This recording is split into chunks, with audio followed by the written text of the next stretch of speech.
The Podical sound. Podcast, you can't win. Talking a good game, you can't win. Topics never lame, you can't win. Win. Watch your average Joseph. Marvelous. It's ridiculously funny, but funny. Welcome back to the best no judgment zone space in the world, because neither one of us have law degrees. Hi, I'm Nice Guy Marvelous. Is there a problem, officer? Last time I checked, I was doing the speed limit. You put the nice guy in front. That's funny. I'm not your average Joseph. I'm not going to give you any bullshit at the beginning. AKA, welcome to the Shit Smooth Set Show. Because he's already talking. No, we are the Podical Sons. We're the Podical Sons. Let's start the show. Wow, you can't, nice guy, Marv. You can't let a brother breathe? Like, what is it? Kick a brother in the ding dong? Nice guy, though, really? Really? Nice guy. Okay, all right. We'll roll with that one. Nice guys finish last, you know? Since when you been finishing last? Nice. I'm 36 in the game. You see my gray hair? My new gray hair's kicking in?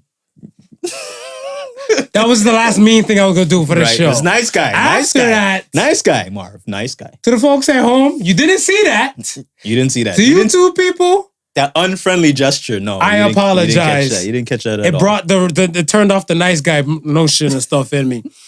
YouTube, we welcome you, your love, your comments, support. Same thing as other platforms, Spotify, Google Play, Google Podcast, iHeartRadio, we're there. Anywhere podcasts can be played and you're hearing this voice. Wherever you found your comfort zone, taking us in. Thank you. Thank you. We appreciate you.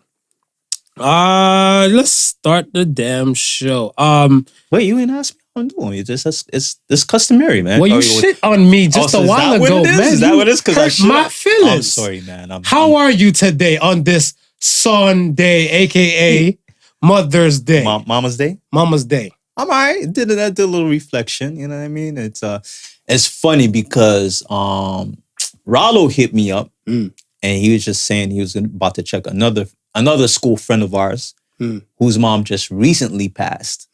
So it was like it's the first time that he's gonna go through the whole Mother's Day routine without a mom. So Rollo was saying, "Yo," he hit Rollo up and reminded Rollo of the time when Rollo hit me up to ask me, you know what I mean, for some when your mom word of passed. advice and so forth like that, because I went through the whole thing. Rollo was just going through it for the first time, and he was like, "Yeah," he goes, "When Q hit me up, I was like, man, I can remember myself hitting you up." So I was like, yes. I said, listen, doesn't get better. It gets easier as the time goes along and so forth like that. So happy Mother's Day to all. Well, I mean, you're going to get this on a Tuesday. So we're saying happy belated Mother's Day. Yo, to the amazing grandmothers, mothers, stepmoms. We don't leave you guys out. Nah. I don't leave you guys out when it comes to the porn.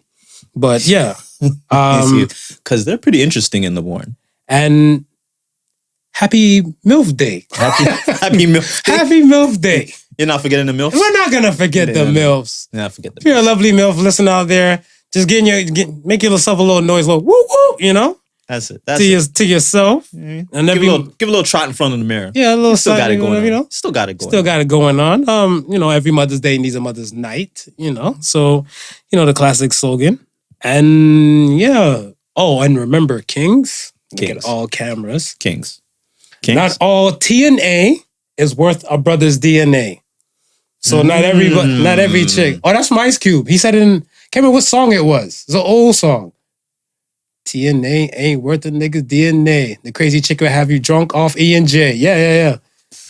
Okay. You can't make everybody a baby mama. Okay, no, you can't. No. You can't. No, it's a privilege to be a mother. Choose wisely.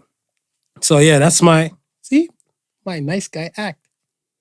I just recited this Ice Cube lyrics. That's it. Yo. That's it. Shout out to Shorty, man. She's sporting the baby bump. Yes, salute to Shorty. So, salute to Shorty. We see you, Congrats. Shorty. We love you. Yeah. All the blessings and stuff coming your way. For sure. And hopefully this time around, next year, we're going to be singing you the praises of Mother's Day as well. Yes. And it's going to be a treat and a half, because the convo better change.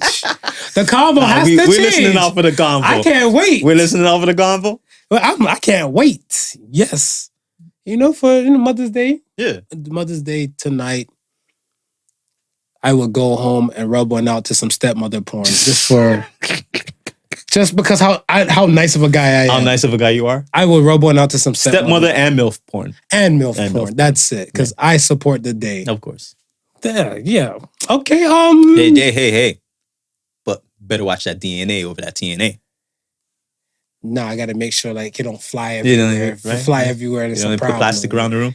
Yeah, what is it? Murder scene? My busted blood? Saran wrap the room. My busted blood. Yo, it's a murder scene. But it ain't blank, so you gotta cover up something. This is true. This is true. Right. Okay, yeah. Guys put rubbers on when they jerk it though? Yo. If you're a neat guy and you don't want to do any cleanup after, possibly. I feel like that's a waste of a condom though. But hey, some people might consider jerking it the waste of a nut. No, a nut a night makes the next day very bright. A nut a night makes the next day very bright. A nut for me a night, I might not wake up the next day. I might still be sleeping. Nah, you gonna sleep in. You gonna wake up. You gonna have a different vibe. You gonna have like you gonna have a happy vibe. Think about it. Mm-hmm. You go out there to regular days and stuff into the world and everything like that. You as a man who's been fucking since you were a teenager and stuff like that. You know how you feel after you bust that nut. You bust that nut. I feel lazy. Hold on. You bust that nut. You had a good rest afterwards. Right. And let's say you had a meal. Okay. Your vibe is different compared to not eating, hangry. Yeah. Your balls swollen and full. Yeah. And no sleep. Yeah. Oh, the two different smooths right there. Not bust the nut. I mean, it's just the balls is empty and I no longer have the horny feeling. But okay, but even some women and stuff, whatever. Even some women, like, I want to say, you can look at some women like when I see certain women, yeah, and I see they have a wedding band on, right, and they look hangry as shit. I'm like, your man's not feeding you, fucking you, or loving you. These are the things that just automatically come to my mind. The three. You're a reflection of your significant other. Right, yeah. So if I'm not seeing, like, you look miserable as shit, I was like, oh, both y'all just need to separate, man. Like, yo, something not right. But if you look at a married woman, she got the ring on, she walking, I'm walking on sunshine. She's strutting her stuff? What? I was like, yo, what he doing? He needs to teach a seminar. That dude needs to teach a seminar. Well, hopefully he can get some classes going and get some men up to par so that women can walk on sunshine. Facts. Especially on a day like today, Mother's Day, right? They need to be walking on sunshine. Yes. For real. Yeah, I agree, man. Let's talk about some of these men. Yeah. Do men need affirmation in relationships? How do you feel about affirmation in relationship? I feel like from what I've seen in your world as a spectator, I mean, I'm basically dancing in your world, but as a spectator, I see that you get the affirmation. Yeah. But I feel like some men and stuff don't get the affirmation and stuff, whatever. Like I see some dudes out here. Well, okay, before I go in, the polls say 85% said yes. Yes. So the other 50% saying no, men don't need no fucking affirmation. And I started scratching my head. I was like, why? Like, why would you think some people would say men don't need no affirmation? I'm not sure why they would say men don't need affirmations because I was on the yes side. I mean, yeah. I think our feelings are often underestimated and forgotten. Yeah, because like I think a lot of men, or let's say the traditional man the traditional man before, right, was kind of raised and stuff to be macho. Yes. Don't show the type of feelings and everything. If you're lovey-dovey, you might be considered gay or soft and stuff like that. So those aspects and revenues don't really come to play in like an older traditional kind of guy. Yeah. And even with a traditional type of woman, she's always told to seek out men with that type of character of just being masculine and protective, and she don't want no soft man. Yeah. Right? Like, I had a girl tell me one time and stuff, whatever, you're too soft to date me.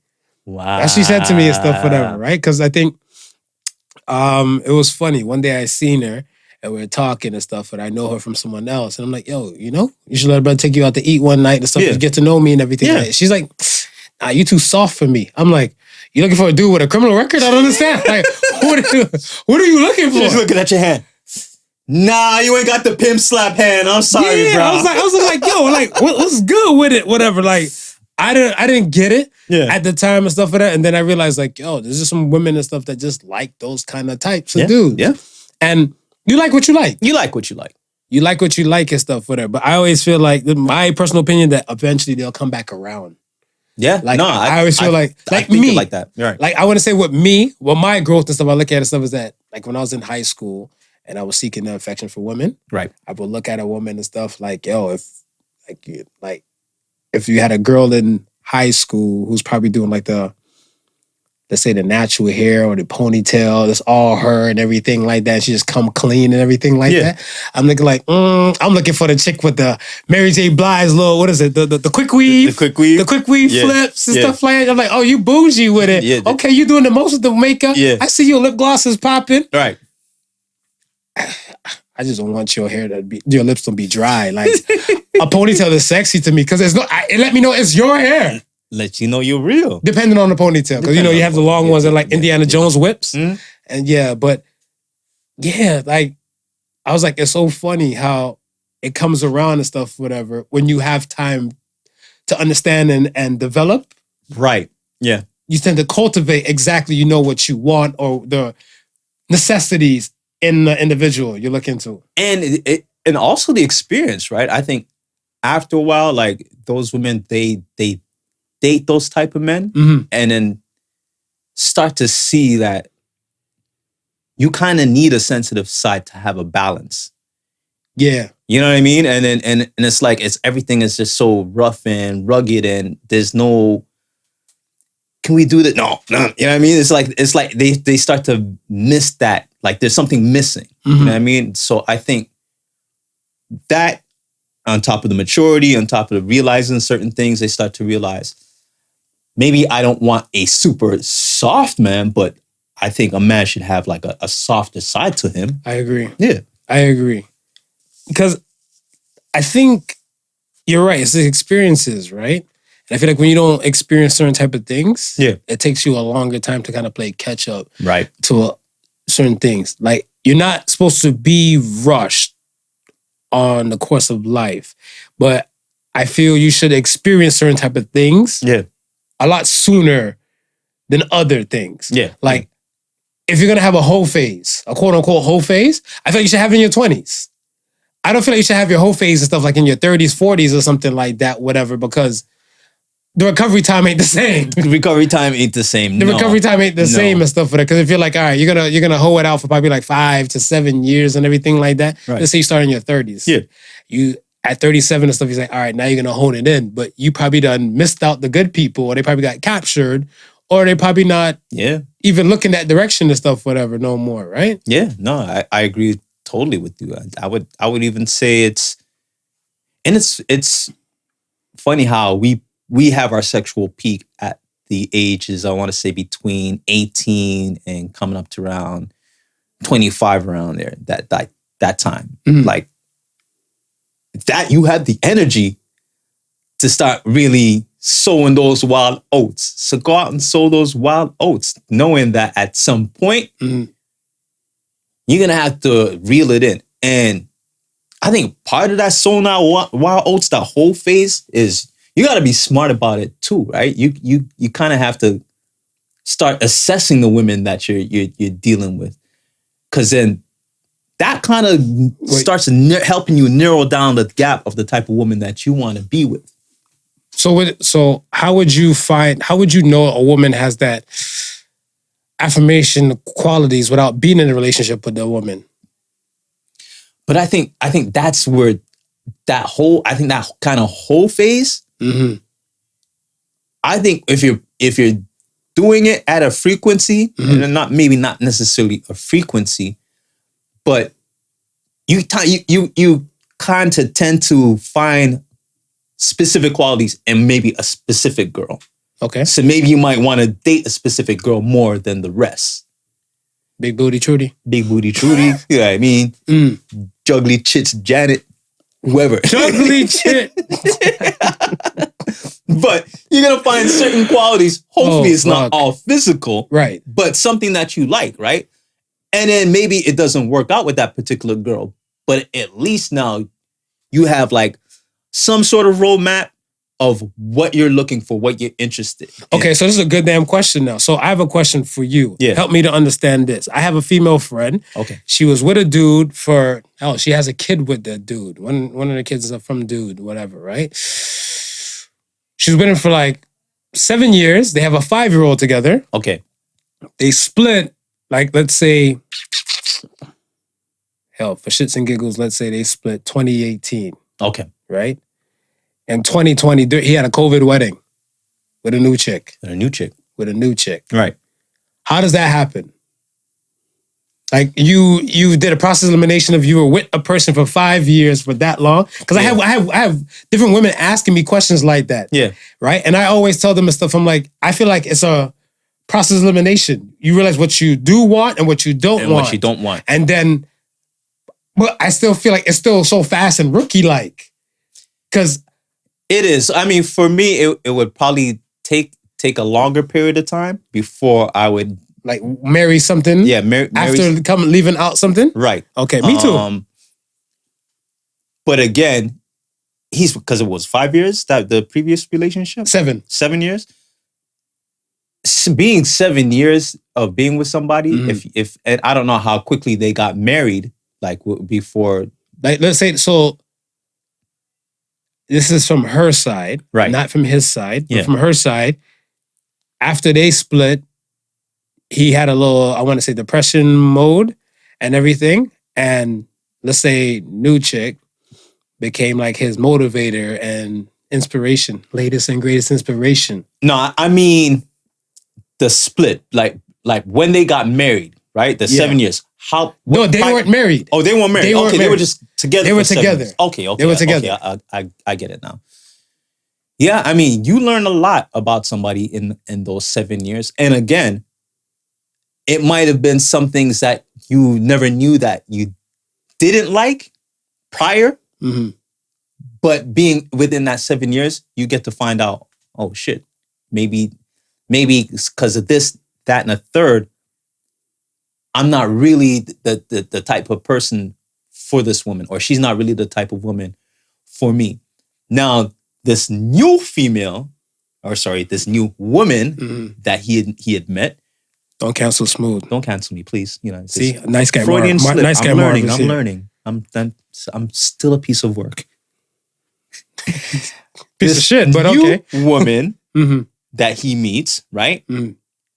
She might be the total opposite of who he's been with for the past 7 years. Yeah, but how do you know this shit so fast? But he doesn't know. Maybe she's just checking off boxes. She's just checking off boxes, right? And because she's the total opposite of what he's just coming from, he's leaning into the good. He's leaning into it, okay, right? Without even knowing what he might possibly be getting into, right? Because that's my thing. My thing and stuff is like I'm shocked when I hear a lot of guys do that and stuff, whatever too. Yeah, like. I'm hesitant right now for myself to say the thought or to entertain the thought of marriage. I'm not saying that it can happen. Right. Yeah. It can happen again. If it's in the cards, it's in the cards and stuff, whatever. I'm down for it. If it happens, and if it doing that, if it doesn't. But my thing and stuff is that because I came out of a failed marriage, I'm not that adamant or quick to rush into marriage. To it, right. I gotta get to wait to know a person and stuff and cultivate all this type of thing. I spent years in that relationship, and it didn't get me to happy land, right, or where I thought would have been happy land, and I get right. it. So that's why when I hear some other guys do, I was like, "Yo, she got some good pussy." Like I don't know what else to say. Or like her affirmation level must be on some different shit. Like when she hitting it or you hitting it and everything, she got legs up and she's saying like, "It's yours." I don't know. It's yours. I don't know. Like, yo, whose puss is this? It's yours. It's mine. It's mine. I don't know. I don't know. Because I'm like, that is some fast shit. Because basically, ending of 2018, they ended their shit. Just her as an example. Boo, you hear this and stuff for that? I just have to share your story. I'm not giving your name. No names is given. But that's what I'm looking at and stuff. I was like, bruh, you basically had like a full solid year. So say ending of 2019, enter COVID, you're like, nah, she's the one like a Highlander movie. At the end of the day though, who's to say that she wasn't there prior to that? He's not gonna tell her that, you know. Nah, I mean, no. He's not gonna tell her that, you know, hey, Or while I was thinking about the exit routine, she might have already been in the sidelines. Yeah, before he quit his job, he submitted some resumes in other places. Right, exactly. So I mean, for all we know, Yikes. it could have been a much longer period of time, a much longer period of bonding. That bonding might even be Overlap. the reason. It might even be the reason why he left the first job. Overlap. Yo. I mean, if we're gonna keep it real, Let's keep it 100. if we're gonna keep it real, I mean, there might be certain things that he might have just seen in this woman and been like, listen, I'd rather be over there than where I am right here. I feel like even where the new squad is, or Right. the new team that Set Man's gonna play for, I feel like the affirmation might come a lot heavier over there because I think, not all, I just feel like the level of affirmation and stuff, whatever, should be a constant. Yes. And if it's not a constant, like the dopest thing my mom said to me and stuff, whatever, when I went to see her before I got married and stuff, we had a conversation. I'm like, yo, is there anything I should take in to like pertain to the marriage that I'm about to enter and stuff, whatever, in like a few months? And she said to me, she's like, yo, you try to make sure you say something inspiring and stuff, whatever, Yeah. or kind at least once a day. She's like, women need that. She said, as a woman and stuff, whatever, it's kind of reassuring. Reassuring. The affirmation piece. Yeah. Like a little reassurance, basically, what we need and stuff like that. So when I was seeing like 15%, they not fucking with it, I was like, I wanted to like, you know, go after the individuals and say, is this the reason why you I was like, what's the reason why? How quick are you to talk about your previous relationship with somebody you might courting that's new? How quick am I? Yeah. So if I'm courting somebody and stuff, I want to say, I got probationary periods in my life. So You got probationary periods. I got probationary periods. So my thing and stuff is that 90 days after we start having sex. Yeah. Yeah, I'll talk about it. You'll start divulging? Yeah, I'll start divulging because my thing and stuff is that I don't know because it's more I'm trying to build, but I might do some things she might not like, Right. and vice versa. Yeah. So now we're in this point where we're trying to like see if like, you know, we're compatible. Yeah. And the compatibility and stuff is at least there first. Yeah. Because I want to say, yo, illest thing one of my peoples told me and stuff one day a long time ago, female friend of mine's, she said she ain't fucking with dudes and stuff, whatever, who don't have a big name company phone contract. So like we're in Canada. So Yeah. if the dude's like with Kudo, Virgin Mobile and stuff, whatever, she's like, that nigga got commitment issues. He got commitment issues and his credit not right. Yeah. Nothing like that, whatever. She's like, he's on some no yo, contract. but so she's in America. She's like, you got an AT&T type of dance, like a T-Mobile possible and stuff, Yeah. whatever. Yeah. You got Cricket. Not You too kind sure. of shaky and Yeah, stuff, not whatever. too So that's what I'm sure. saying. How are you really sure and stuff, whatever, in the beginning? And me in the beginning and stuff, whatever. I'm trying to figure all that. Who's your carrier? Well, the reason why I asked that question is because Yeah. you brought up something interesting where you say you think like the new woman Mhm. might be giving him the affirmations that he may have not Received had in a long been time. receiving, right? Yeah. So I'm saying what if he's divulging that information and saying, oh, my boo, she don't tell me this, my boo, she don't tell me that, this, that, that. Oh, and she's the new one's doing recon. Right. And she's taking this. Maybe it's not something that she typically does, Mhm. but because she really wants a dude and knows if she can play up those cards. Yeah, yeah, they do that. The same thing. If you flip it, there's another dude. Right. You flip it, there's a dude and stuff for trying to get at the woman and stuff for the dude still trying to shoot his shot type of way. She's like, he missed my birthday. If I was with you, boo, I'll never forget your birthday. Never forget your birthday. I'll never forget the anniversary. Yeah. Yeah, he's saying all the right shit. All the right shit, right? Right. Meanwhile, maybe you might not be a typical person like that. So that's why I'm asking, like, when do you divulge that type of information? Do you try and find out how real the person is first before you go in and say, this is what happened to me in a previous relationship? For myself, I wait till my relationship is done. Okay. Me personally, I wait till the relationship is done because it's kind of like even with my previous situation and stuff, whatever. I didn't divulge until I knew for a fact. Yeah. Like mentally, I was over it. It was done. Right. Because I don't like. I feel like it makes your household and stuff look like a circus. Like it's like a clown show. Yeah. Like you like, oh, I can't believe she didn't do this, or she be doing that, she cheating, or she doing this, and you're just making her look bad and everything and stuff for her, but you're staying with her, so you're making yourself look bad. So now you guys are two clowns in this circus you call your house because ain't nobody leaving. Yeah. And you know there's fuck shit going on, you're not doing nothing about it. And the same thing from her side. Right. She's not doing anything and stuff about it. So I'm like, it's a circus. Now, if you realize there's something not right, you address these things and stuff, whatever. You're like, hopefully we make the changes to do better, to move forward. And if we don't, we have to we got to figure it out. know when to hold them, know when to fold them. Yeah. Like, yo, this is it. I see some people and stuff stay together with each other for like just memory purpose and seniority. Just seniority. Well, we've been together for 14 years, so it doesn't make sense to try to start off and build with somebody and stuff for another 14 years. But I'm like, are you planning to die next week? I don't understand, because my thing and stuff is that even if you're under 50, you split, whatever, fuck it. You're under 50, you split with somebody and stuff, whatever. Most people retire at 65 from work. Yeah. That's 15 years. Yeah. So I'm like, you might possibly build something real proper with your new retirement partner. Yeah, it's funny how some people will even stay together just for status. Men don't go backwards in lifestyle. Women don't go back. Sorry, men don't go backwards sexually. Women don't go backwards in lifestyle. Right. So, I mean, if you're used to a type of lifestyle stuff like that, yeah, I mean, you might put up with a few side chicks, a little fuck shit, a few little bombs, whatever. You know, like a few. Because what's the guy? Is it Ray Rice? The elevator guy, the football player who beat up his girl in the elevator. I can't remember his name. Yeah, but something Rice. I remember when he beat her up. Yeah, they were engaged. When everything came out about that, they were already married. Right.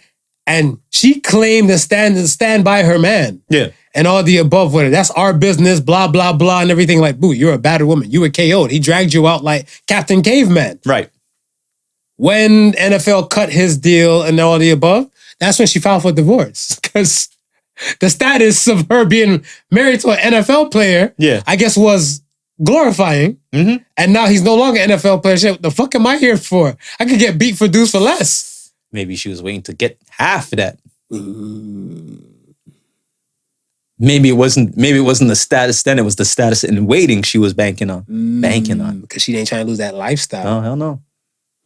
It's okay, boo. Sometimes filet mignon is always better than meatloaf. It's your choice, though, if you want the meatloaf. Your choice. The other question and stuff was, as an adult, is making new friends difficult? And for the first time ever, we had a 50-50 split. Yeah. I was shocked as shit. You and I, we spoke about it and stuff, whatever, that day, and the polls wasn't done. They weren't done. But to see a full 50-50 split, now, okay, tell me what side you voted with. I voted on yes, I find it easy to make new friends. You and I both. Yeah. Then. Well, I consider both of us like social butterflies. Right. Yeah. Whatever, right? So I feel like to social butterflies and stuff is kind of like, for me, if I enter a room, the manners that I was raised with and stuff, I enter the room, I greet everybody. Yes. Whatever, right? Like I might do a head count of like how many people, like even one nurse even said it to me at work the other day and stuff, whatever. Like they were in like the nursing station and it's like 5 of them. So I was like, hola, hola, hola, hola, hola. Yeah. Right? And then I see another one, I thought it was her foot and everything. I'm like, is that another one? I'm like, hola. So I do another 6, whatever. So they're like, you greet everybody? I'm like, yes. Yeah. That's just the type of person and stuff that I am. Yeah. Right? That's how it was built. Now, me as a social butterfly or as a person and stuff, I like to, especially like, I don't want to say before a podcast, the type of person that I am, I like to know how people think. Okay. Because we can look the same, we can look similar and stuff, but that doesn't mean our thought process is the same. Not even twins have the same ideology. Right. Right? So I'm just trying to figure out and stuff, whatever, like what kind of will make you tick. Because I have guy friends. We've been friends for like years and decades. And when even like some questions and stuff are pulled and everything, we don't answer the same. Yeah. So, but that's just me and my curiosity. Yeah. So now when I'm seeing that I like to make new friends and some people don't like to make new friends, I'm in a shock and awe. And then I start thinking of stuff with her because my thing is I'm trying to get a level of understanding. Right. Why wouldn't you want to make new friends? But then again, what is your requirement for a friend? So what is a requirement for you for a friend? Like, do you have set requirements? You know what? I don't have set requirements. Mm-hmm. I think majority of the new friends I make is based upon maybe common interests, common goals, right? If I meet and usually it might be in a setting that business might be taking place, right, or something where something's happening.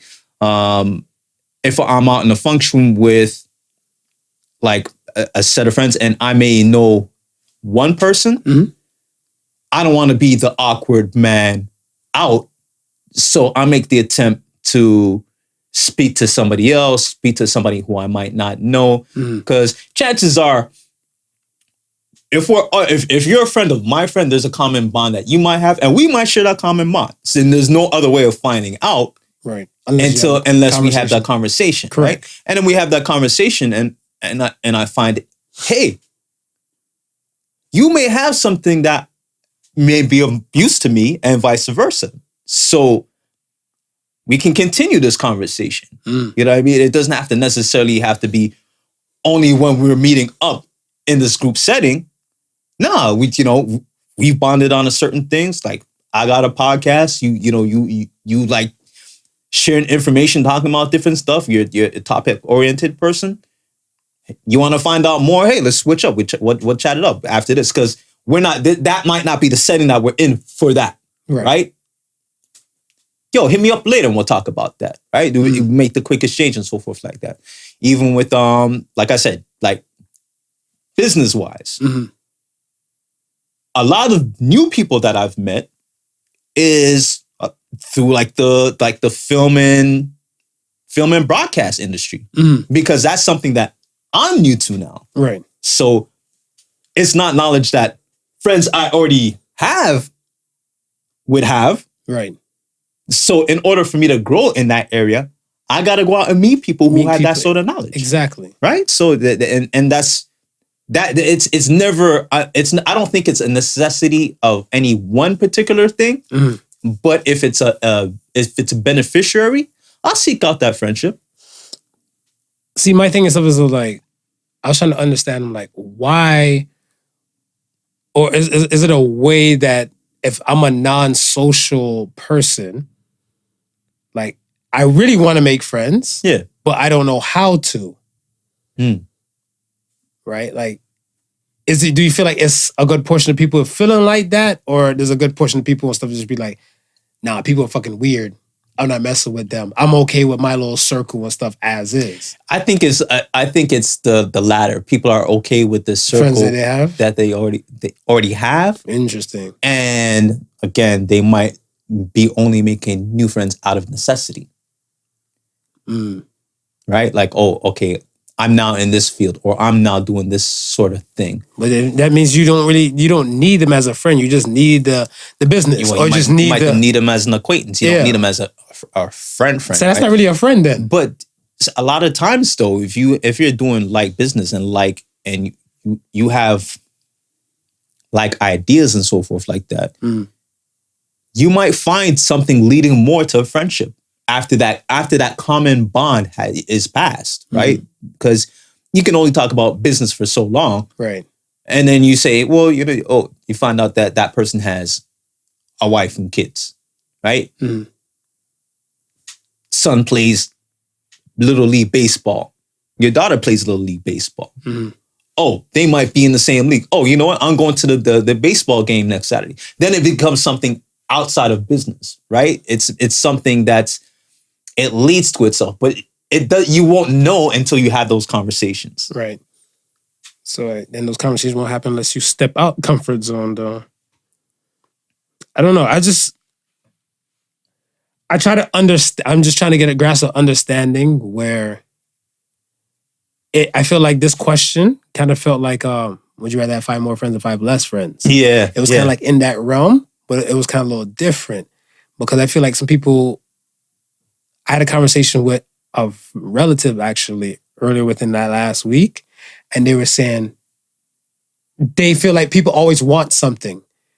If they don't already know them, like say like if they're at work, and like even a coworker, she said even her coworker and stuff will roll up on her, and they're like, "Hey, morning." She say, "Hey, okay." And if the coworker's like, "Hey, good morning. Did you know that such and such like something Oompa Loompas work for Willy Wonka?" She was like, "What is the purpose of this conversation? You trying to you want something from me and stuff, whatever. Like where is this going?" And a person could just be shooting shit because they like just Charlie and Charlie Factory. Yeah, trying to make conversation. Small talk, something like that, whatever, right? And she's like, no, she feels like somebody's always has an aim. But I'm like, yes, you're already on your guard and you have an idea and stuff, whatever. You're not new to the planet. No.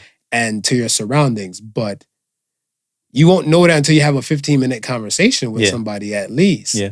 Because for all you know and stuff, whatever, they may not want to be super buddy with you, but it goes to like the common ground. Common ground. So whatever you guys might, it might be just a simple kind of conversation like that till you guys both strike it off and everything. Like you go to work to make money. Yeah.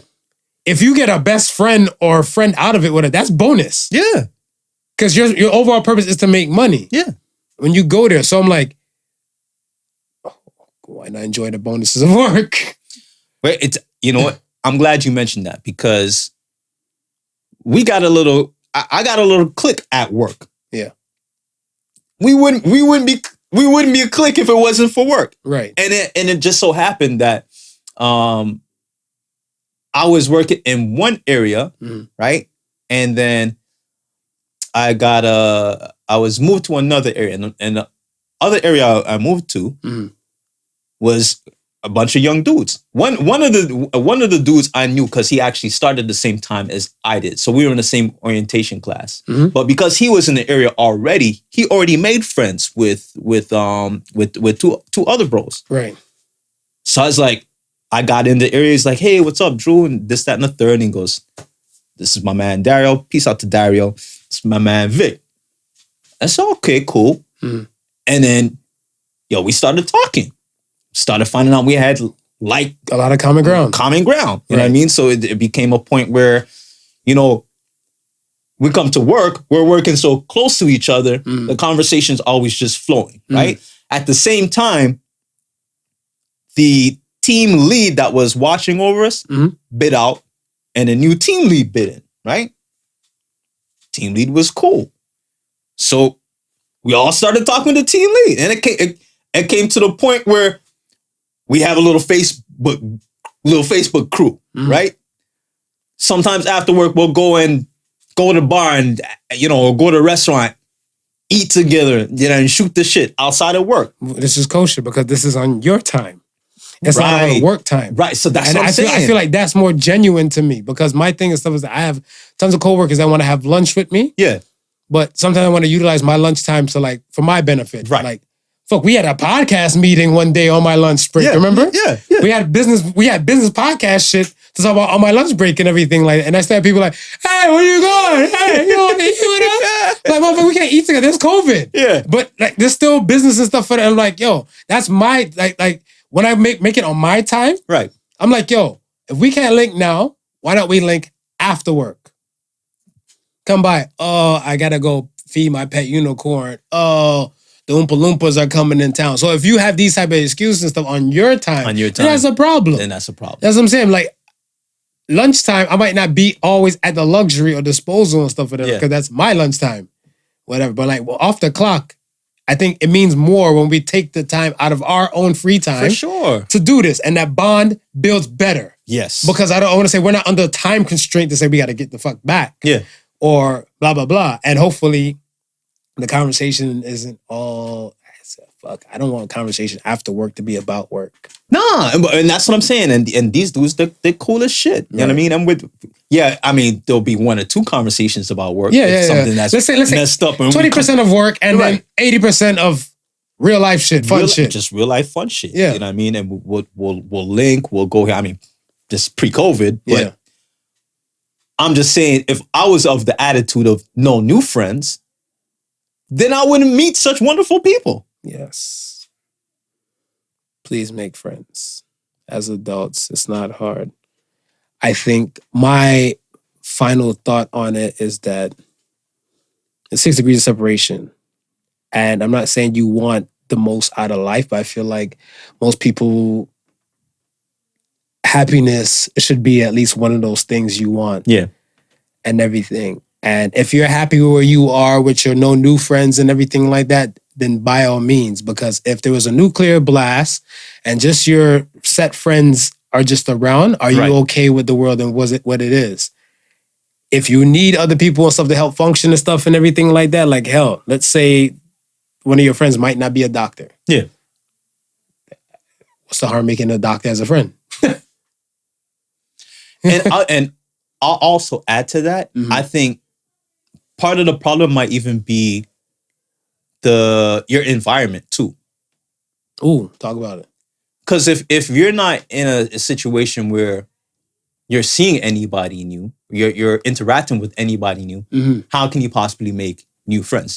So like I'm saying, at work, I'm in an area where I'm totally new, Mhm. right? Now I move from one position to another position Mhm. where I'm part of a team. Mhm. So I gotta interact with these people. Right. Right. Now I could have easily interacted and find out some of these people are assholes, But they're still new though. but they're still new. Right. Yeah. So I had the opportunity to make it. Some people are not like that, or some people are not put in an atmosphere. Which is fine. But Right. my thing and stuff is that even your coworkers and stuff, whatever, were these your friends from like grade school days? Nah. Okay then. Yeah. And that's what I'm saying. You had your grade school friends and stuff whatever when you were younger and everything. And let's say you made these friends at 25 working at set place. Right.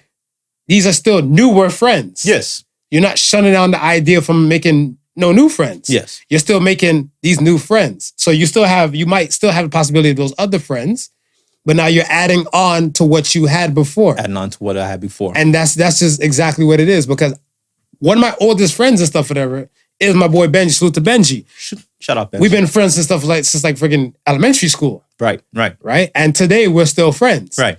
But I'm not shutting out the idea that Benji's gonna be my only friend because I would never met like Ben Dillinger. Yeah. And Ben Dillinger and I have been friends for over a decade. Yeah. So that's what I'm saying. Like, you're still adding on to stuff, whatever, to where you are. Did I lose the bond from the first or the longest friend? No, I have not. Did I gain other friends and build other bonds from that? Yes, I have. Mm. So they're still new. They're just like not in that opportunity, but who knows, whatever. Like, fuck, when we are still under restrictions here, but who knows, somebody might be like, you know what? COVID-free barbecue. Come through if you got vaccinated. Hey, everybody's like, whoo, couldn't wait to get out here. What's your name, buddy? Yeah. I reckon I got my COVID shot. And then there you go. And you know what? Meeting new people can lead to new opportunities. Facts. It can definitely can. No broke friends. And I'm sitting here and I'm thinking about it because my whole thing is trying to learn something new every day. Yes. Right.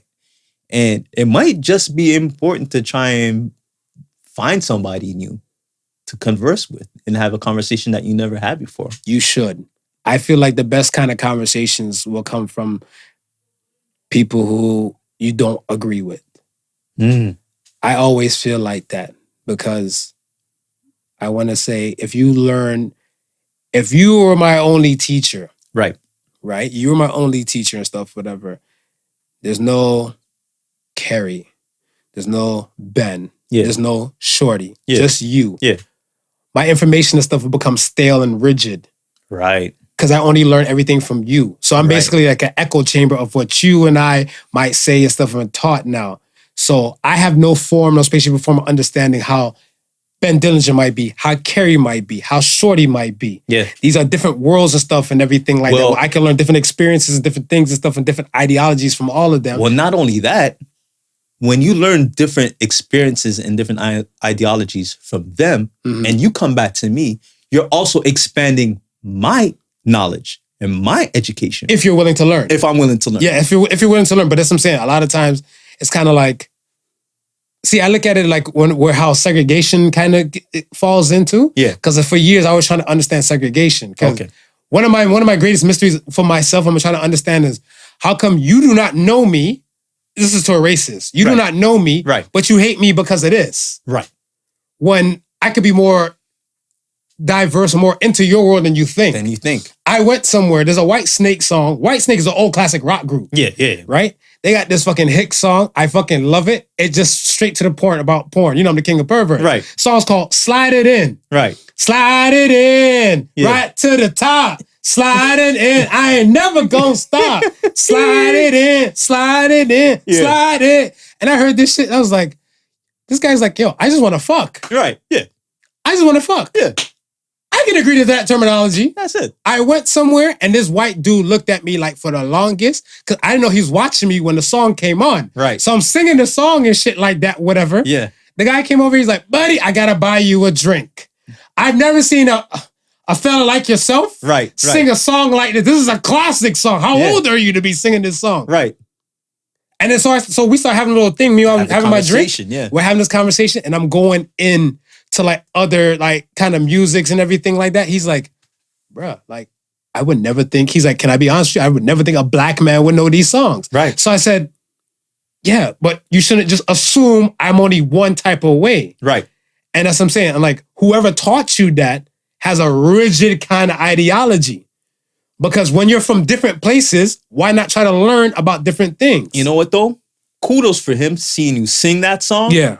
And making that step to come over and have that conversation. Because some people would look at that.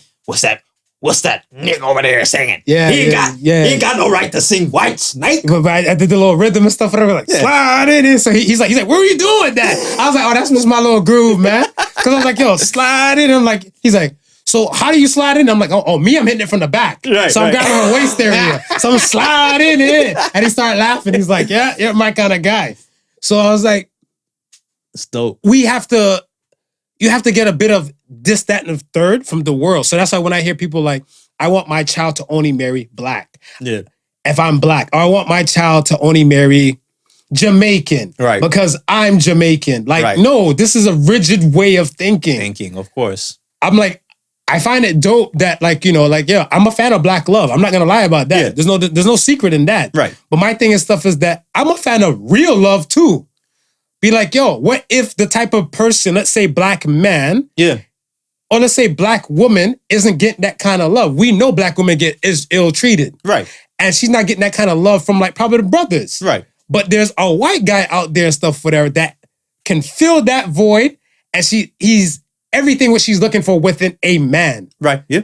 The only difference is it's skin. Or your word ilk. Is it ilk? Elk? Elk is the deer, from right? A different ilk. Ilk. There you go. That's it. Since we're talking about a little color and everything, let's talk about the Olympics. So Olympics made a statement and stuff earlier in the week, this past week, about they're banning athletes from wearing Black Lives Matter apparel. Black Lives Matter apparel, taking a Colin Kaepernick knee, or raising black fists in silent protests. Now, what are your thoughts? First and foremost, I wonder what would have brought that to their attention. I mean, I guess outside of just the regular sport, you practicing, because typically, like you would have on your team colors, right? Like your track suits, your this, that, and the third. So are they talking apparel that's sponsored, like nationally sponsored by, or are they talking on I think your offset go, you're going to have some dinner, this, that, and you throw on like some regular clothes. So they don't want you to be political in your regular clothes. They don't want you to be, no, it's not, I want to say podium aspect wise. Okay. So they're talking about podium and like sport aspect wise. So you can have a full tracksuit, say if you're a part of track and field things. Yes. Well, your tracksuit will still say USA like on the back shoulder blade and stuff for that, but your sleeve might say Black Lives and the other side might say Matter. So they're not trying to get political and stuff with it. Yeah. Right? Because they've witnessed it with the whole world being on a lockdown and shutdown during 2020. Right. And the insurge of George Floyd wasn't just a Minneapolis thing, Nah. Minnesota thing, Nah. United States of America thing. Nah. It was a worldwide thing, Right. right? Minus in one country. We'll get back to Yeah, that. Okay, go. All right. They don't like me, fight me. It's gonna get kind of spicy. So, but so like the whole world's kind of seeing all this dance. Yeah. Right? You see in the UK, they were tearing down statues and everything and stuff like that. Because they're like, yo, Black Lives Matter. They were saying over there, different parts of the world. We seen the Chinese people. I had a Chinese guy at work telling me and stuff like, oh, it's no secret that we're not too fond of black people, but that's not all of us. Yeah. So the videos you're seeing, they're old videos. So I'm like, oh yeah, so y'all been beating black people there. So I was like, so the black people back here on this side of the world, they're done with the civil rights movement. Right. They're over there going through their own new civil rights movement over there. There's a whole new There's a whole new world of stuff over there. But I was like, I see it. Now, the lawyer pertaining to George Floyd's family and Breonna Taylor's family. Yeah. Like the law firm people, they took it upon themselves and made a statement and said this is not right. And the Olympic Committee, the International Olympic Committee, IOC, needs to reverse their actions. Right.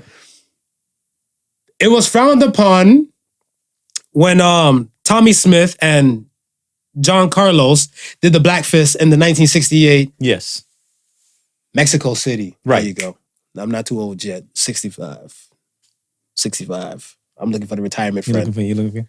So, but And okay, so that's sort of the reason why I brought the whole is it uniform wise, or are they talking just outside of you competing, outside of you training, if you're just going out walking about? And because even with that whole statement, the only additional thing they had on was the black glove. Correct. So that was the thing they had, was the black glove, and that was a no-no. That was a no-no. It wasn't flagged under their radar stuff at that time, but after that, they put a lot of that in scrutiny and been watched. Okay. Right? But when I see, with me, I kind of side and understand with the Olympic Committee. Because if that be the case, anytime a country's going through some fucked up shit, we're using the Olympics as this stage to bring awareness to our country. Yeah. Peril, for whatever particular reason it may be. Right. Like Spain, they had the thing with the riots with the schools and the colleges like clashing with the police. Yeah. For like over tuitions. Yeah. Right? So every athlete from Spain should rock like what? No school fees on their clothes? Like my thing and stuff is that when do we let the UN do their shit? The United Nations should be there for a fucking purpose. Yeah. The Olympics is for just the sport, the entertainment, to take our mind off of it, whatever. Right. So that's why when the NBA bubble came up and stuff, when it first started last year, Right. and everybody had their own thing, say her name, say their names and everything and stuff, I was like, this is super political, considering the fact that this is thing. You and I, we spoke about this. Yes. And I was like, no, like the shut up and dribble thing when they said to LeBron and Durant, Right. those are the times you make your statement. Right. Right. Because that's when you let them know you're more than just an athlete. Yeah. But you're going on there, so I'm going on there to like take my mind off shit. My woman might be cheating and stuff on me or something like that. I'm there to watch it on there. I'm not trying to, and if I see a woman in the stand that might look like my woman, I might want to change the channel. Yeah. But I think for some of the athletes, to them, it's like, okay, if we anywhere else we might do this, it might be ignored or it might not be seen. So if I can use my podium, just like how we use our podium, right? If I can use my podium to bring awareness to something that concerns me or I hold dear to my heart, then I should be able to do that without facing scrutiny. So I can kind of see it from that Both point of sides. view. I definitely see it from your view as well as the Olympic Committee. But then I also have to scratch my head and say, well, what is the purpose of the Olympic Games? It's about inclusivity and people coming together, right? So part of that coming together is also acknowledging injustice to somewhere else or to someone else. So, you know what? You may not think it's appropriate for the US of A team to wear a political statement. Right. Okay, fine. But at the same time, you should take it upon yourself as the Olympic Committee to say something like, hey, this 23rd or whatever this game is going to be, right? We would like to acknowledge that a certain set of people have been treated wrongly and unjust. Maybe during the opening ceremonies, right? And we would like to dedicate this game or these games for the betterment of the people, the inclusivity, I keep juggling with that word, of people and us coming together at the beginning. Yeah. Opening games. Maybe even say a piece at the closing of the ceremonies. But in between that now, shut the fuck up. Shut the fuck up. Yeah. I agree with that. I'm down for that. Yeah. I'm down for that, whatever, because a lot of times, well, okay. So the games are in Tokyo. Right. Right? And I want to say a lot of times in set country, I want to say they kind of have set countries like greatest. Yeah. Or known people to kind of like do certain type of things pertaining to. I remember when the UK, when the games was in London. Right. They had David Beckham coming on a boat. They had like Calvin Harris playing shit, playing the entrance music and opening and closing ceremonies and everything. So I'm like, yes, I feel like that because just like when you go to a show, they're like, please hold your applause and stuff to the end. Right. Or, take these photos and stuff before and please no cameras and everything. It's a set rules of set people who are allowing you to witness the show. Right. I agree to that because I feel like when I first heard it, whatever, I was like, yo, they're taking aim at black people. Yes. I felt like that. Yeah. But my thing and stuff is that I'm like, don't be blinded by your bias. So I'm looking at stuff, I'm like, what's your other angle where you're coming from this? But I'm like, it shouldn't be a political platform. Nah, it should. But my thing and stuff is that, hell, if we're known, okay, well, especially on the Western side of the world, we glorify entertainment. Yes. Sports, musicians, actors, we glorify them. If, let's say, I'm an athlete of, give me your oddball country, Uzbekistan. Okay. Right? No one really knows about me and stuff like that and all the above.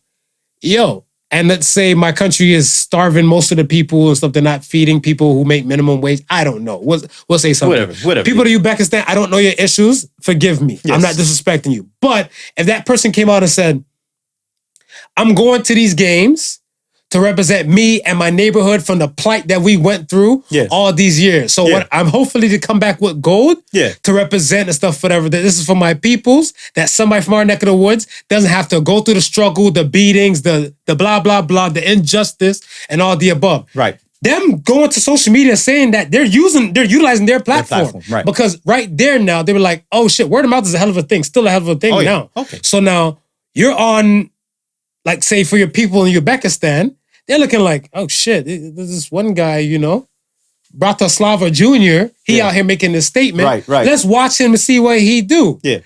So now everybody's now turned in there, whatever. So now I always say, don't let your mouth right to check your ass can't cash. Nah. So now when you get this gold and you get all this type of stuff, whatever, now you got this following now, hell, you get to a specific type of level. They're looking for influencers. They're looking to throw money to help move some products. Be like, yo, half of this money I'm going to make, if Rolex is going to cut me a check for 50 racks, I'm going to use 25 racks to fit a cause in my neighborhood. Yeah. That's still you utilizing your platform. Yeah. You don't always have to turn it to exactly directly. Podcasting is a different kind of world. Right. We're in this and stuff, whatever, to say our piece and people get educated or learn something. Yes. They learn something. Yes. That thing and stuff, whatever, like you've trained for whatever amount of years or time for that particular sport. I don't think me watching you for the course of like a few weeks, I'm going to learn how to do trampoline. I still think it's a weird ass sport. Trampoline is fucking weird ass sport to me. They go high as shit, but they do some wicked flips, bro. Yeah, but shouldn't be Olympic. Equestrian, the horse does all the fucking work.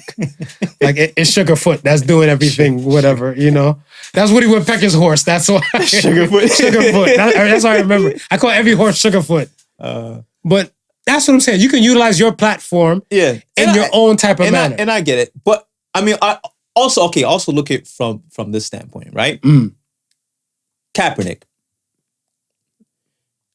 The United States and I want to say maybe Canada knew Kaepernick as the football player. Correct. Right? But on a worldwide stage, majority of people know him as the activist. Correct. Right? The only reason why they know him as the activist because what he did is what he did on his field. platform. Yeah, correct. On his platform. But I feel like he's made statements. He's made statements and stuff, whatever. Side of NFL. Yeah. Right? Not to go divulging because he had court case pending, right? To be compensated and everything like that. But his other things that he's said and done has kind of alerted more people to kind of get hip. Right. So it's kind of like if you heard about it and then you said, all right, let me take a look at who the fuck this guy is. Yeah. And you're like, oh my gosh, this guy is a profound dude. Yeah. Well, he's more than an athlete. More than an athlete. He's more than, like I said, they might look at you and stuff for face value and might take you as this musician. Yeah. Then they see you and your thoughts and your comments and your Q&A and stuff on a podcast. You're more than a musician. Right. I'm just an asshole to people most of the time. No, you're a nice guy. I Snookums. You're a nice guy. Stick it in. Oh, Yeah. Thank you. You see right through me. How do you do that shit? But yeah, like, it's to the people that really kind of want to know more. And this is the reason why, like I said, I champion our supporters. Yeah. Because it's kind of like we do Q&A and stuff with the peoples when they come in to ask some questions and everything. And hell, some of our, I want to say, subscribers or followers or everything like kind of transpire over to our own personal platform things and stuff like that till you're rocking with them on a normal basis. Right. Whatever, right? Because I'm looking at them like, when we start doing the Ask the Sons thing and stuff, I'm like, hit up the podcast side. Like, you know, Yeah. like, send the questions over there. Yeah. They're like, no, we know you gonna talk about it, so we send it to you. I'm like, oh, you send me a follow request? All right, fuck it, we're best friends now. Hey. Shout out to Anushi, whoever you are. Oh, Anushi. I didn't ban you, smooth banned you. Listen. You was going too hard in the paint, bro. I'm sorry, man. It had to end somehow. It's like, you know, those relationships, you don't know how to end it, so you just cut the person off. Like, yeah, it was. He told me he had no seniority. Yo, you're fucked. I like to make new friends. I just when I have the time and the luxury, I respond. Yeah. When I have the time and luxury, I respond. That's just it. And I did. All fairness, I did respond. And he just went heavy in the paint after that. Now, hopefully, I want to say the thoughts and the comments that people are making right now, consider the fact the Olympic Games hasn't started yet. Yeah. They take certain things into consideration. Your idea is fucking brilliant, by the way. Right. So maybe that should be a thought that kind of should be floating out there a lot more. Yeah. And if not, whatever, then maybe we might find a way, or you might find a way to kind of just, send like an earworm out to the masses. This is a platform. This is one of them. Right. And hopefully people are listening. We know the fuckers are listening. Yeah. When it comes to friggin' Jeff Epstein, because we talked about Jeffrey Epstein before a lot of y'all motherfuckers. And I'll say it again. Yeah. So yes. So we know that they're listening and hopefully it might get out there. Now, the other country I had like slight beef with, whatever. It's not beef. Not beef. Salute to my Australian people. Country/continent. Y'all got to help me understand some shit. Crikey. Yeah, crikey. It's Yeah. Good eye. Y'all got to help me understand some shit. Yeah. And feel free just to hit up Sofa King Marvelous and then help him understand some things. Week 2 with disclaimers now? Is that what we do? We just throwing out Week 2 with disclaimers? disclaimers. I got to throw them in. Mike. No, shout out to Mike. Week 2 with disclaimers. Here's my thing. My thing and stuff is that I'll tell you how it all started with me. Okay. All right. So, salute to Luke. My boy Luke. Shout out Luke. Luke, he was taking in Drag Race. Okay. RuPaul Drag Race. Right. RuPaul Drag Race now has a Down Under. RuPaul Drag Race Down Under. Okay. Yeah. Season 1, Yeah. episode 1. Yeah. Right? He's taking it in. Whatever. I'm not paying it that much attention and all the above. You're just going with the flow. You're in No, research mode. I mean, like, yeah, I'm in research mode. I'm in my own thing, stuff. I'm Right, looking at some right. things and stuff, whatever. I hear it, I look, Yeah. and I'm like, okay. Now, pertaining to RuPaul Drag Race and everything and stuff, whatever, I was never really hip before, Right. but I got hip. I want to say I got hip and stuff, whatever, within, like, Luke put me on to some things. This is shit. Yeah. This is shit. And Right. like, if he this is representation and stuff for him and all the above. And like, he likes entertainment, the elimination shit. Yeah. I don't like elimination shows too much. What I like about RuPaul Drag Race, Right. they have this shit called lip sync battle, Okay. right? Yeah. And with the lip sync battle and stuff, whatever, like they put on a song and they give them time to kind of prep for this. Whatever, like, yo, your ass might get eliminated. Yeah. You need to be ready to sing the damn Podical Son's theme song. Right, Like right, you're a right. fucking Podical Son. Right. And RuPaul be like, damn it, fuck it up. So I'm just there, like, whatever songs, like, I'm an audiophile. I love fucking music. Yeah. So I'm like to hear like some of the songs they come with fucking everything. Right. And then like you see them lip sync out, go nuts and stuff. You know how the drag scene is. They go hard in the paint on this Right. thing, whatever, right?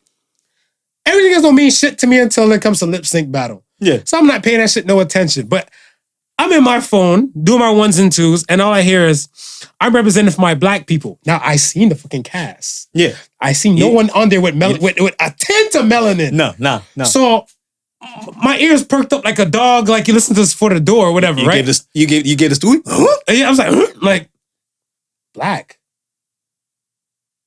So Luke, the asshole he is, he's looking at it, he's like, I was gonna say something, but I didn't want to say something because I was confused and stuff. Luke is a white man. Yeah. saying this, whatever. So I was like,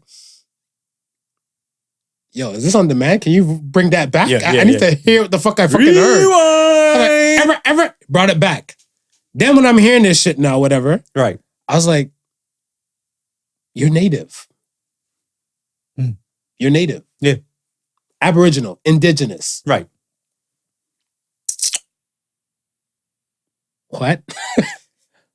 Explain. Yeah, I'm like, I need some rationale behind this. Yeah, some clarity. right? Clarity. Give us some clarity. So now it came to the end, whatever, because now I'm all sitting up. Now I'm like, what the fuck is going on here? Yeah. Right? This is past lip sync battle. Now you're in. You're in. So now, before the lip sync battle even kicked in, they have a slogan. Mhm.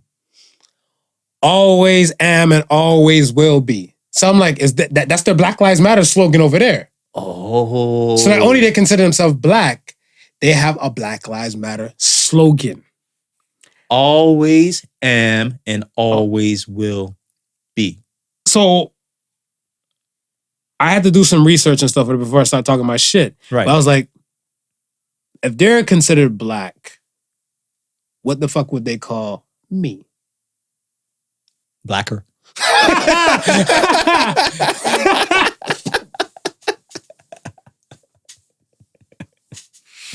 I guess. I like it. Yeah. I like it. We'll run with it. We'll run with it. We're Run with that rolling. one. We're Podical Run with Sons. that one. We're rolling. We're rolling. We're not heaven sent. We're Podical sent. We're rolling. Yeah. I had to do some research. So I did some research and stuff, whatever. Mhm. Europeans gave the Aboriginal people the name black, Okay. right? Okay. And the Aboriginal people or the indigenous people, they took it and they ran with it.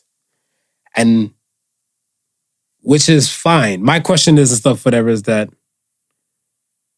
who is it? I think what I seen, Gary Foley. I think he's still alive. So salute to Gary Foley. He was one of the ones that embraced the term black. Yeah. But they had like their own black movement over there. Well, BLAK, no C. No C. That's what their whole movement and stuff was over there about how the indigenous people and stuff were treated. Now I've heard thousands of times from other people that the Australians, they're not too kind of the indigenous people. Yeah. They do I've treat heard them of that. kind of I've heard of that. foul and kind of wild and stuff off the rip. Right. Out there and stuff, whatever. But I never considered, like, even from like the cinema, the movies, or the lifestyle and everything, like I've never once heard that they were considered black. And then when I'm looking at this Gary Foley thing, this thing was happening from like the 1970s. He's an activist and a writer. And they've been saying this stuff like for the longest. So I'm like, now I'm getting hip now, all from Drag Race. Yeah. From the situation and stuff. And I was like, is their fight the same as the rest of the world's fight when it comes to Black Lives Matter? Yo, their fight might be longer. Explain. Well, if they're Aborigines, indigenous to their land, right? And the Europeans came in and colonized and set up shop. The Europeans gave them the name Black. Think about it. If if they were colonized land before the U.S., they might have been going through that struggle longer than the U.S. has been going through it. So they weren't colonized longer than the U.S. They weren't colonized longer than the U.S. No, but in the U.S. Didn't it start off as like almost like a prison island sort of deal? Yeah. Right. Okay. It did. But then I want to say when they start kind of colonizing over there, right, the U.S. has already separated from the U.K. regime, the European kind of world. Got it. Now, when the slave trade and everything was going on, they were still called Negroes. Right. Right? And then the terminology nigger came up. Right. And then eventually black right. came up and stuff in the process and stuff too. Right? So it's kind of like who said it first? I don't know. But the thing is stuff I want to say is that like the term African American,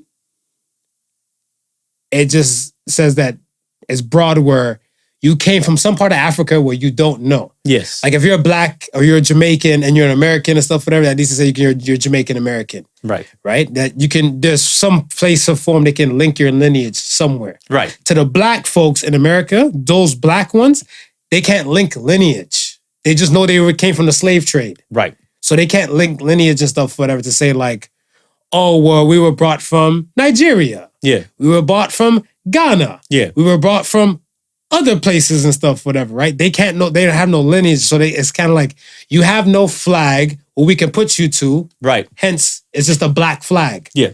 Black. But the Aboriginal people and stuff, they've been there. So I'm like, in any case and stuff, whatever, hell, they should be part of the fucking flag. Because if they weren't dragged anywhere else. They were indigenous to the land. Correct. So that's why I was like, salute to Australian listeners, please inform us.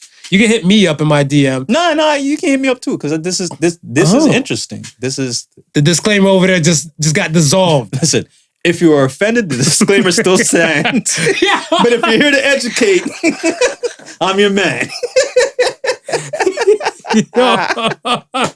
Shout out to my boy Mike. Yo. Wow. But that is interesting though, right? I mean, what is the fight in Africa?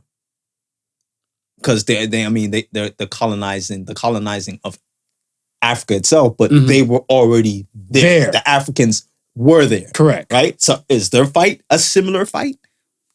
I feel like it is to I want to say the Western fight.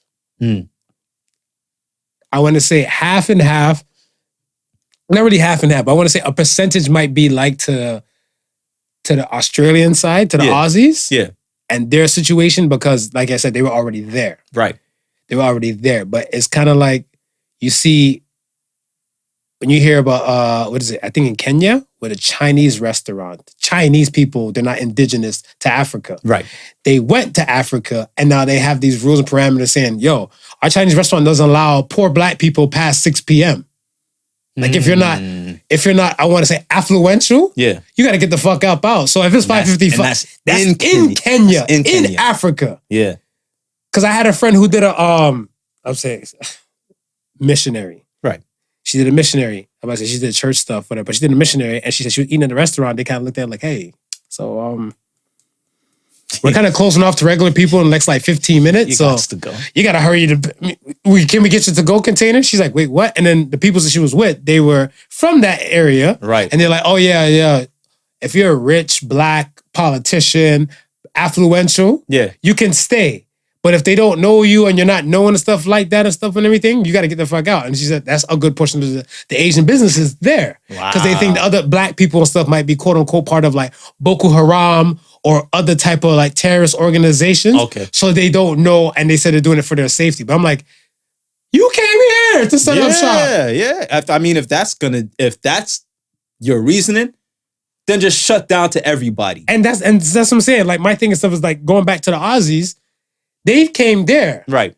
So if you couldn't like recapture back the land or take over like your land and everything like that, I feel like that fight is a little different compared to like, it's more compared to like the natives in America. Right. And the natives in Canada. The Aboriginal people and stuff where, tribal land have their own kind of police.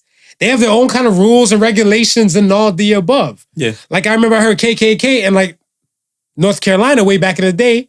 They tried to run out the native people. The native people ran the KKK out the town. And they claimed that land as tribal land. Yeah. So I'm like, I feel like they should take notes from them people. Yeah. Yeah. And I feel like some people in Africa and stuff like too, like I said, you can't have this one way of learning and thinking. It's very fucking rigid. You have to take this education and learn something from all types of places to see them help you become a better you. Yeah, I agree. So my thing and stuff is that, yes, let's take information from the Aussies and their Aboriginal people. Let's take information from the Africans there, how the colonizers and stuff came in and everything like that.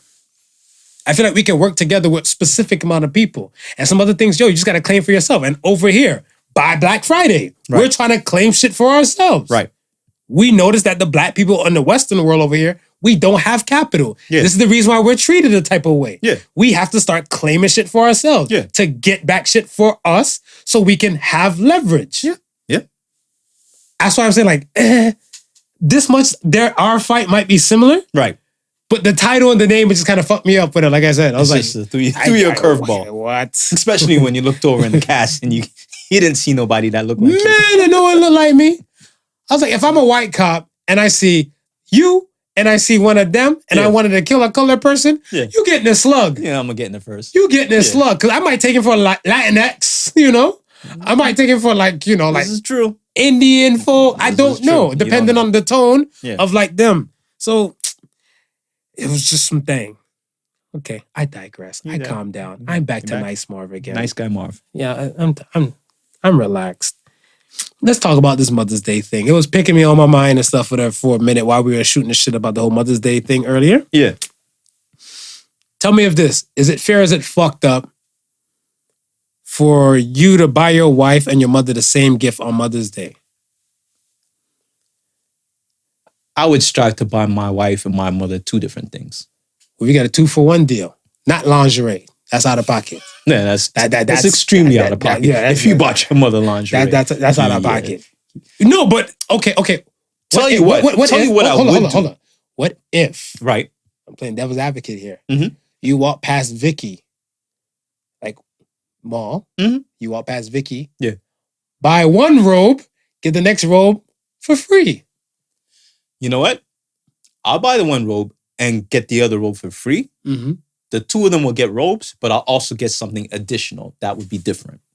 So you are buying them the same gift though. Okay, continue with your story. Yeah. I'm just fucked up like that. Continue. But I was going to say, if I stop at the roses place, and I'm buying roses, I'm gonna buy roses from the same spot. It don't make no sense going to two different spots. And Absolutely. I both want to give them roses, but there'll be an additional gift that kind of says, hey, this is what you mean to me.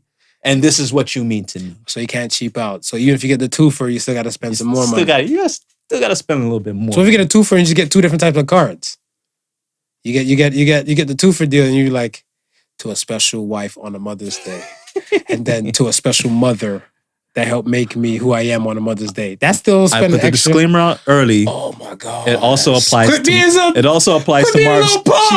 Marv's cheapness. Yo, quit being a little punk. No, I'm gonna buy two separate gifts. It's not gonna be the card alone.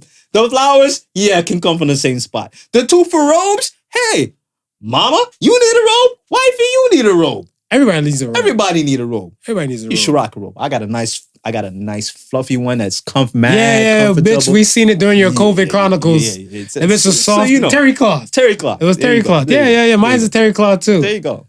I see you look comfortable as shit around this bitch. Sipping on coffee and shit, feet up. And like, what to do today? Fuck it, nothing. All right. Yeah, no. See, I have a friend who I want to say he's doing well. He's doing well, right? Now he's Asian. Okay. And Asian culture, I want to say, kind of like a good portion of the women might do most of the cooking. Okay. Right? Yeah. On the Mother's Day, I think he said he went somewhere and stuff like that. Let's say he probably went to Pacific Mall, right? Right. But he went somewhere and he picked up, they had like some sale, like if you spend this amount of money, you get this amount of discount off and everything. Okay. My man bought 4 rice cookers. Damn. 4 rice cookers. And all of them range like at least 100 plus. Right. He bought 4 rice cookers and stuff, whatever. And like I think like individually they might be under 200. Yeah. All 4 came up to like maybe like $500. Okay. Whatever. He bought all of them the same fucking rice cooker and stuff, whatever, right? And I was like, one for the moms, one for the sister, one for the auntie, and then one for his wife. His boo, right. Yeah, right? So his boo, at first, she kind of looked at it like, at first, I think you were trying to do like some misogynistic type of shit, but she's like, fuck it, you saving me mad time in the kitchen now. Damn. And that rice cooker was $200 a piece. Right. Moms and stuff, she's like, oh, my baby knows just what I wanted. Right. I was like, that's the same fucking gift, basically. Well, you know what? I guess it depends on the gift also, right? I mean... Well, they said like vagina is the gift that keeps on giving. It is the gift that keeps on giving. But, I mean, I feel like the rice cooker, too. I feel like, it depends on the gift. It depends on the gift. Because, I mean, if... Let's say you were at the jewelry store and you bought a nice gold chain and the #1 mom pendant. You bought 2. I don't really see your wife being mad that your mom got the #1 mom pendant. And she might have got the #1 mom pendant too. I don't know. It might feel like that one situation where, like, you know, the boyfriend and the father at the dinner table. Hey, daddy, can you pass the salt? Same man. Dun, dun, dun. Yo, same #1 pendant? Nah. You could even go to another jewelry store with a different level swill and design? It'd be a little bit different, I would think. Because she knows who you're #1 with. Your #1 mom with your kids. And then your #1 mom is your #1 mom. Mm-hmm. So it's damned if you do, damned if you don't. So you think it would be better just not to buy any gift then? Nah. You got to show up with something. Something. Flowers. Show up with something. Flowers. Flowers always works. Flowers works. And listen, if you can only afford to buy flowers, then get them both flowers, man. Get them both flowers. You're limited to play within it, man. Yeah. Just make sure your wife is happy because that's the one you're giving a mother's night to. That's where the mother's night goes. Yeah, you want your mother to go home and read a Bible that night. Now, listen. If mom's is happy, your dad might thank you for the mother's night you're about to get.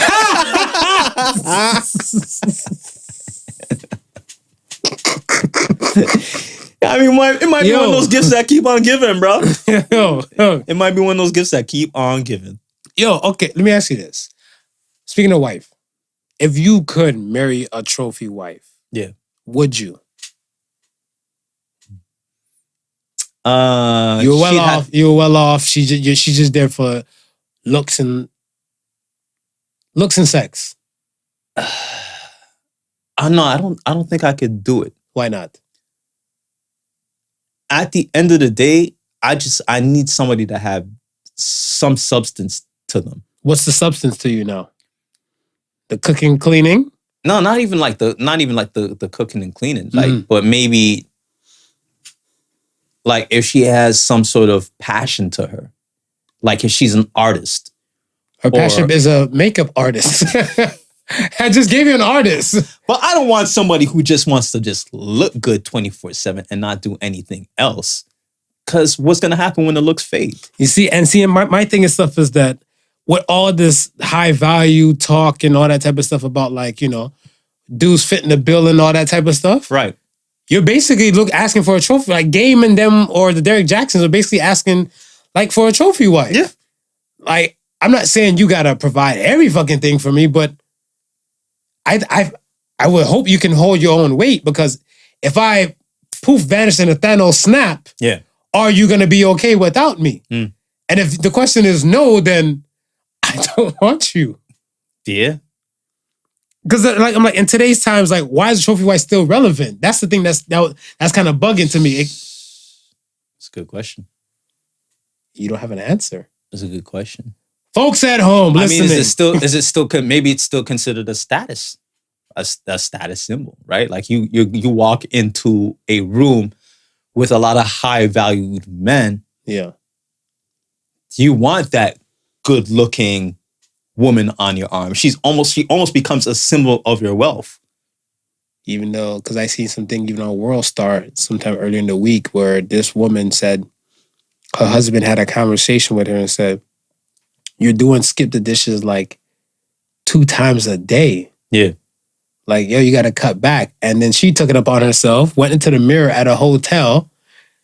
She charged on his credit card and said, "No, honey." She had the phone to the mirror. She's like, "No, honey, you need to make more money.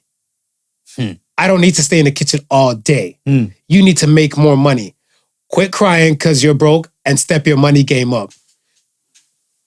Yes, she was holding a child. Don't know if she was on mat leave, but what the fuck? Right, yeah. Help me, help us be great. I was watching I think it was somebody posted on Instagram, but it looked like some reality TV shit from some British television. And it was a black couple. And let's say the dude was named was Jamal. So the one woman, she was talking, and she was basically saying she wants a man to provide for her, take care of her, protect her, right? Dun, dun, dun, dun, dun, dun. Trophies. So dude was like, well, I feel that I'm already doing all of that. So my question is to you, what do you bring to the table? Oh, she was ready to fight. She's like, what do you mean? What do I bring to the table? And I'm listening because I don't know what she brings to the table. I heard all the things that you want from him, but I heard a peep out of you what you're willing to provide. You probably didn't see the part where she probably put her camel toe on the corner of the table and said, "This bomb ass pussy is what I'm bringing to the table." 'Cause I don't know what else. Like, yo, my mom said, she's like, yo, my mom said it in the most Jamaican patois form. She's like, if the woman only had pum pum to bring, that means vagina, folks. Yes. She's like, if she only had pum pum to bring and stuff, whatever, left her, leave her alone. That's what it means. Yeah. And I found that so damn valuable and stuff. Like I said, we are, you know, your parents are kind of like the reflection, like to the type of partner and stuff you're looking for. My mom was an independent hustler and all the above. Yeah. And all, you know, so I'm looking for a go-getter type of woman. The trophy wives and everything and stuff, like, they might be okay to look at for a moment. For a moment. But, I mean, I can't. I don't like all the restaurants on Skip the Dishes. And again, like you're saying, why are they still relevant today? I think the value that they hold is as a status symbol because they really don't provide any other value outside of that. So you walk into the room, you know what I mean? It's like you can have the baddest woman because you have the money to keep her. Gotcha. So you walk in the room with the baddest woman on your arm and they say, oh, we know why she's with him. He's got stature. He's got money. Well played. I like that. I can take that answer. That's digestible. Let me ask you. Frank Sinatra. Love and marriage go together like a horse and a carriage. How different is love and marriage? Because I feel like you can love somebody You can love multiple people and you don't have to marry them. Mm-hmm. Word life, you don't need to ring and be my wife. And then people, tons of people and stuff in the world. Well, 90 Day Fiance is to testify to that. Yeah. People marry for papers. People marry for business. I was about to say, people marriage, marry, yeah. typically, to me, marriage is the business part of the relationship. Interesting. Go in for that. Whereas you really don't need marriage to be with somebody, to love somebody, to have a commitment with somebody. You gotta check the mobile carrier. But you need that license for specific things, right? If you're doing anything business wise, if you're doing anything for the marriage aspect, for the business, for the marriage aspect, if you're doing anything like, let's say you're getting together to own pieces of property, or you're getting together to do certain things. Yeah. You're able to do certain things because you're married and you have that license to support it. Right. Right? And I also think it's a way of just the government just scraping more money. I think so too. Because we spoke about the institution of marriage like several times in this show. Yeah. But I feel like I don't like the piece of paper argument too much. That it's just a piece of paper. Right. I feel like it holds more weight than more people think. Right? Like I feel like, well, why would you say it holds more weight than some people think? Because remember, a degree is just a piece of paper. A high school diploma is just a piece of paper. Okay. But these things, they hold more weight than what it is. Right. Like I want to say, like, but they only hold weight at the time they're needed to hold at the time that they're needed to hold weight. Like once you get married, right, and you sign a license. Where is that license ever seen again? Probably next never. Right. It gets stored away, put somewhere where you don't somewhere. know. Yeah, I mean, your ring thing is more important as a symbol or a status, because that's visually represented. But it's the same thing. It's the same thing when it comes to degree. Not every job and stuff, I want to say, requires you to put your degree on the wall of that business. Right. That might be somewhere tucked and stuff and everything like that. Like even, I think my education shit, my mama has. Oh, dude, I didn't even. My mama has my educational shit, whatever. All I need is my reference numbers. Right, yeah. That's it. Yeah. That's it. That's all I have is that's all I really need is stuff for the reference number. Because so they can attach it right back to the piece of paper for proof. Right. So that's what I'm saying. Like the piece of paper and stuff, like they're saying it's just a piece of paper. But I feel like, no, these things and stuff, whatever, they have validity. They have some weight and they're more concrete than what people say it is. Okay. So I get what you're saying and stuff, whatever, but like, yo, when you're using it, probably February 31st, but until if it came to like a proof in a court of law or some shit like that, whatever, right? Were you able to practice whatever blase? Did you have a designation? Did you have this? Yeah. Do you have proof for this?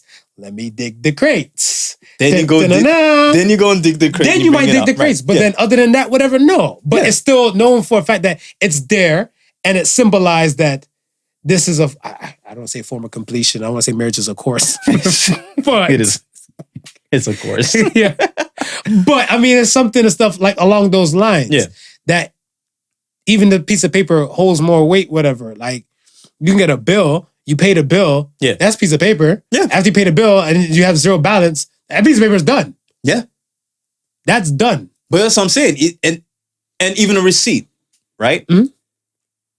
You buy something, you don't need the receipt, but you may keep the receipt just in case whatever you have, whatever you purchase, something might be wrong with it. So now you have that proof. So then that's what it is. The piece of paper is your receipt. Your diploma is your receipt. You did this education. Your marriage license is your receipt that you did the whole But it damn. only comes up when it's needed. Hey, you have your receipt, baby. It only comes up when it's needed. You don't like receipts? Listen, I love receipts. Okay. I save receipts all the time. Hey, I get mad. You have your marriage license? I get mad when my wife throws away her receipts.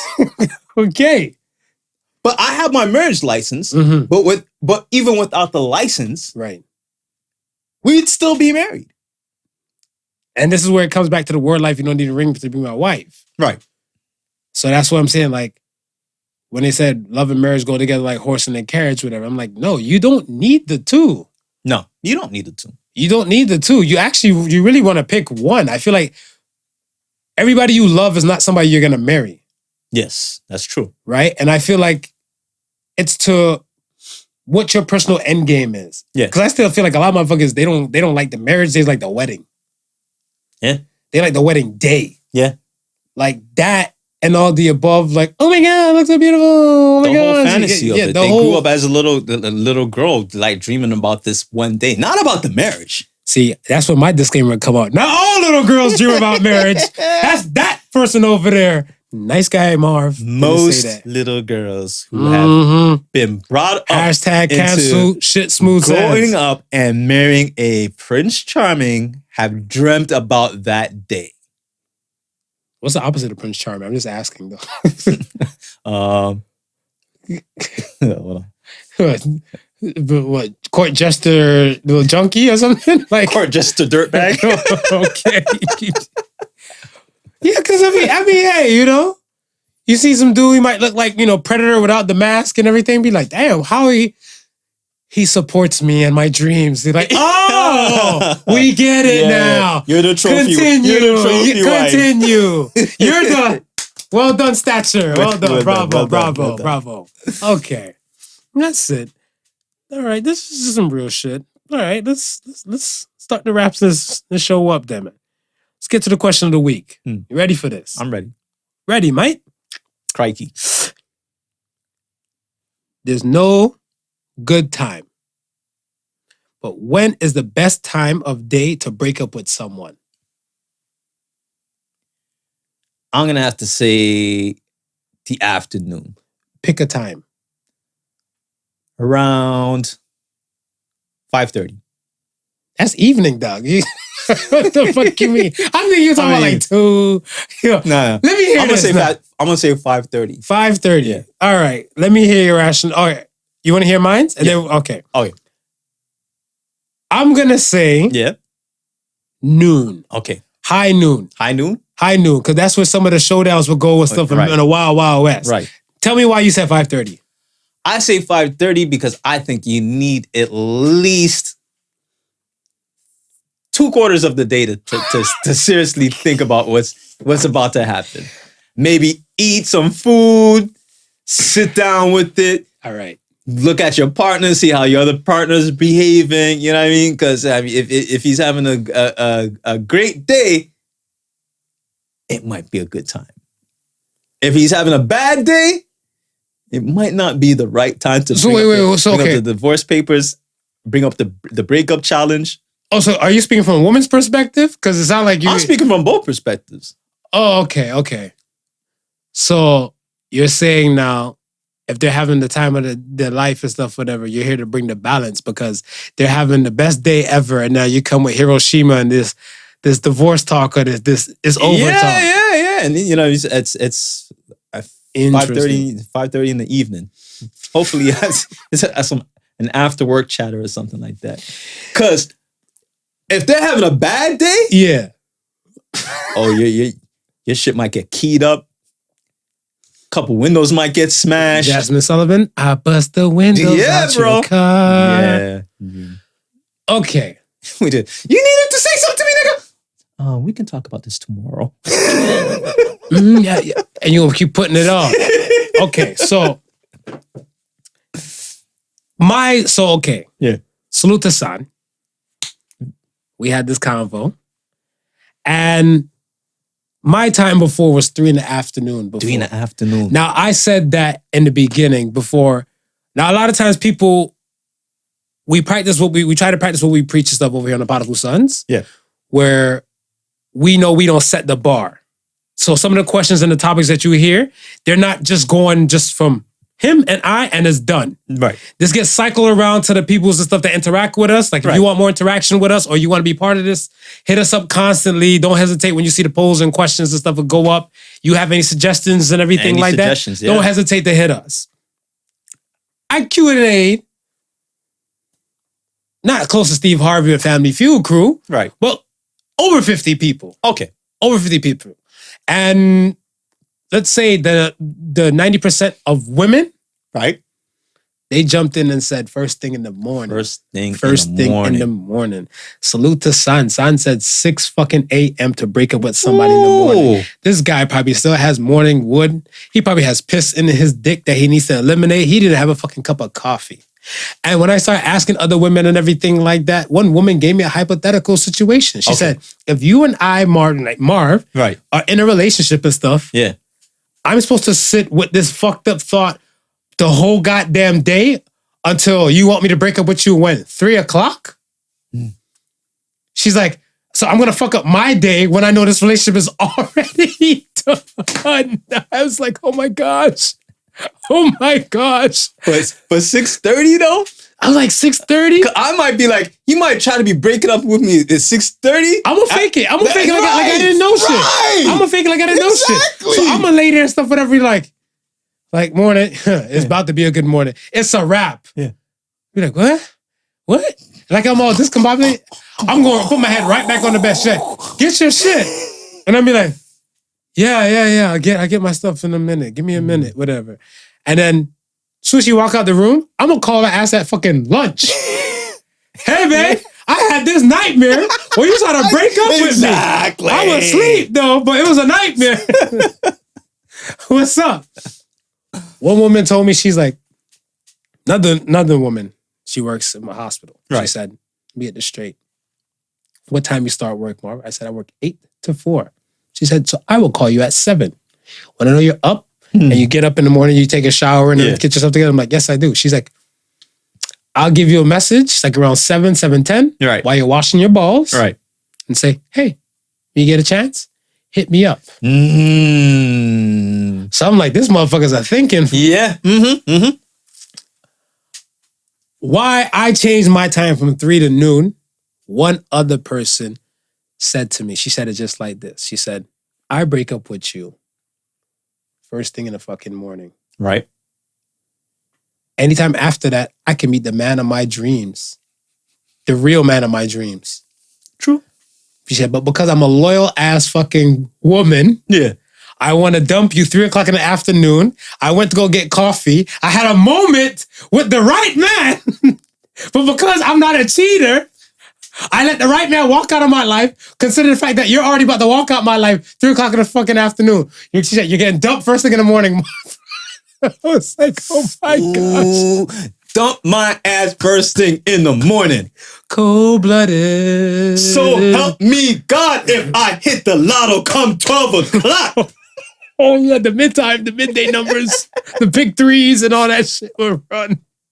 Gonna be some shit. And if you don't hit the big threes, I'm gonna cry.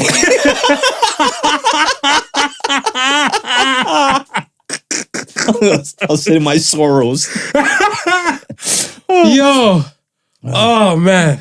Oh, this is funny. All right, good to know. Good to know. Next question. All right.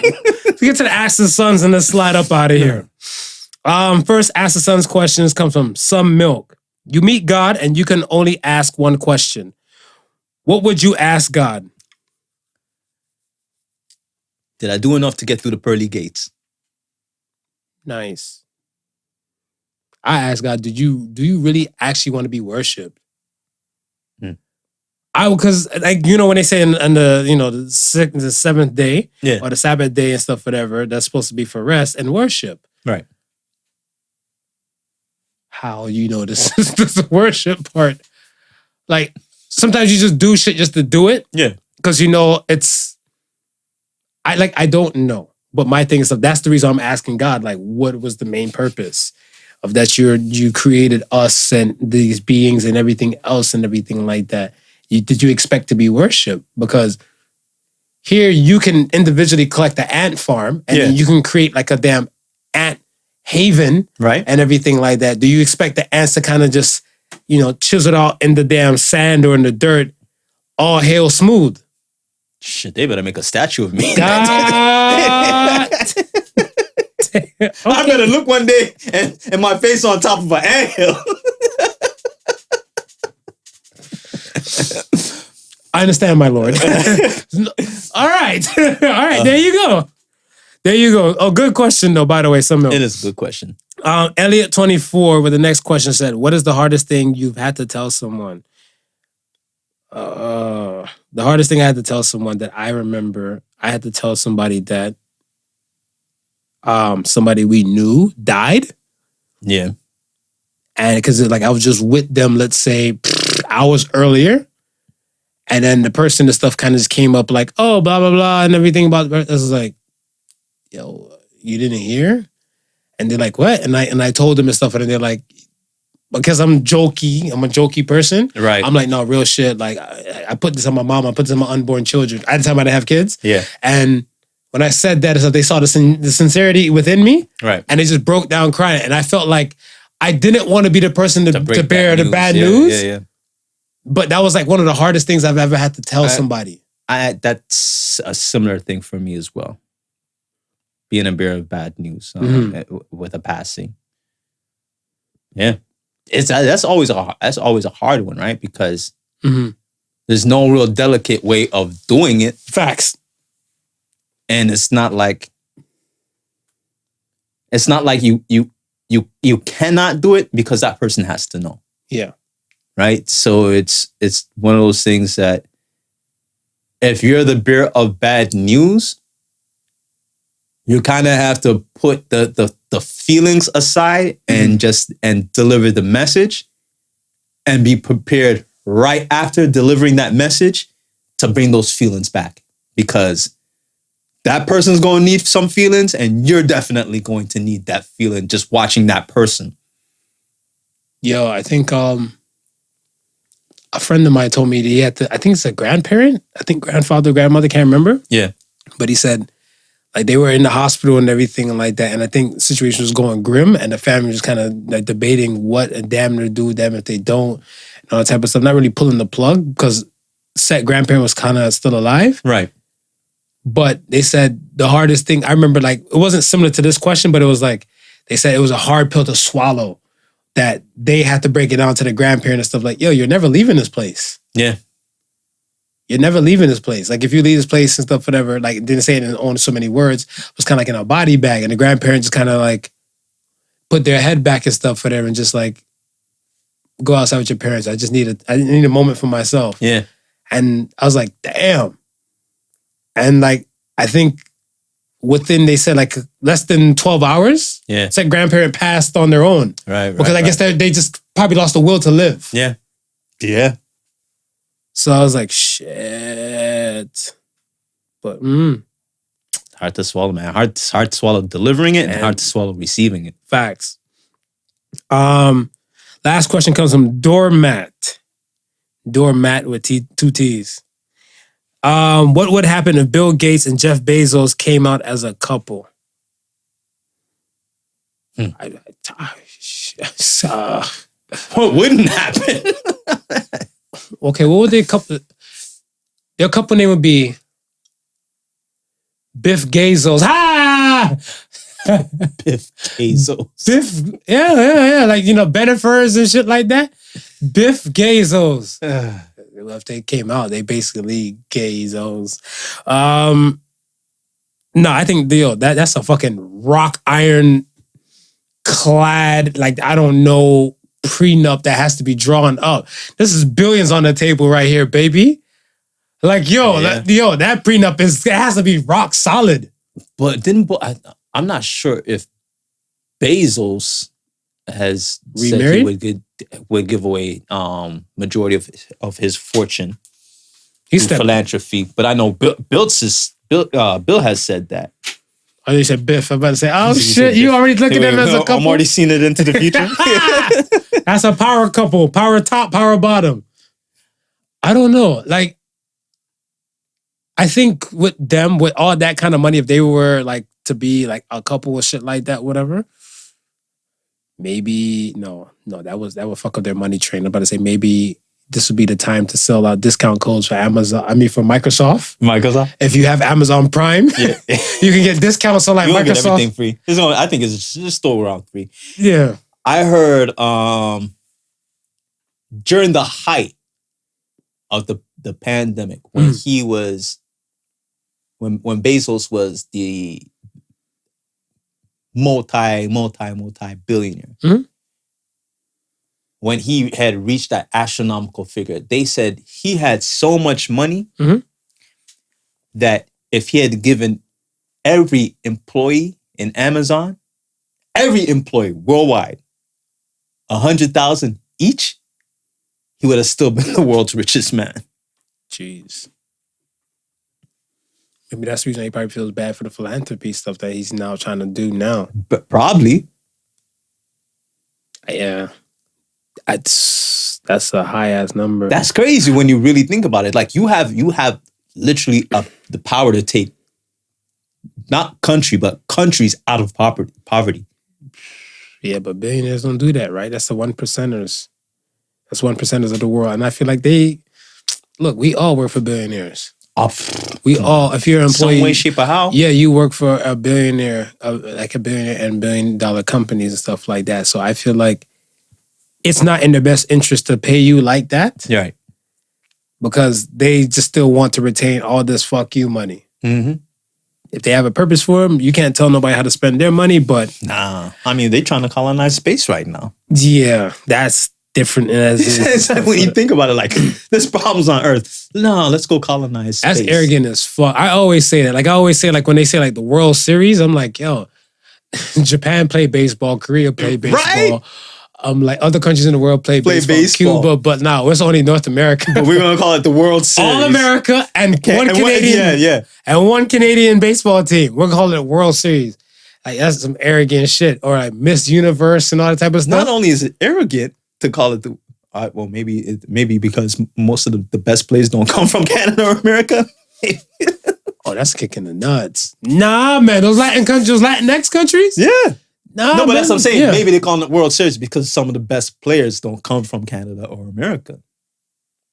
True. But even like the Ichiros and shit like that, these guys, I feel like they're holding it down over there. Yo. Like, yo, that Japanese baseball league is not a joke. I was about to say, if it's truly a World Series, I don't think Canada and the US is winning a lot of those trophies, bro. I second that notion, kind sir. I second that. All right, man. I guess that's it, man. That's it. I'm off with the So Say the Sons for the week, a little weekly motivation for the peoples. So Say the Sons this week. Do it now because sometimes later turns into never. So say the Sons. Procrastination is a motherfucker. Everybody knows that. And 100%. I feel like a lot of people will stuff that just like, you know what? I'm going to do it later. And later becomes never. Never. Yeah. Let's and be of the mindset that tomorrow is not promised. Tomorrow is it not may never promised. come. We talked about never come. Yeah, we talked about loved ones that are no longer here and everything like that. Don't like, oh, I'll call my mom tomorrow or she'll be around next week. My mom is annoying. No. Throw that person the roses and pay homage and stuff to them while they're here because that later may not come. Nope. Enough said? Enough said. All right. Like I'm really liking. I think the Soul Says the Sons needs this page of its own, man. We have a lot of them. Holy shit, kid. Yeah. I think it might need a page of its own. Yeah. Stay tuned in the near future. Yeah, stay tuned. Stay tuned in the near future, man. Once again, thank you for listening to the Podical Sons, or AKA Shit Smooth Says. Remember the difference between genius and stupidity, that genius has limits. Peace and love, y'all. Y'all be safe out there. Happy Mother's Day, because it's a Mother's Night tonight. And hopefully no new babies are made now. Peace. Oh, there you go. Peace. The Podical Sons with Not Your Average Joseph and Sofa King Marvelous.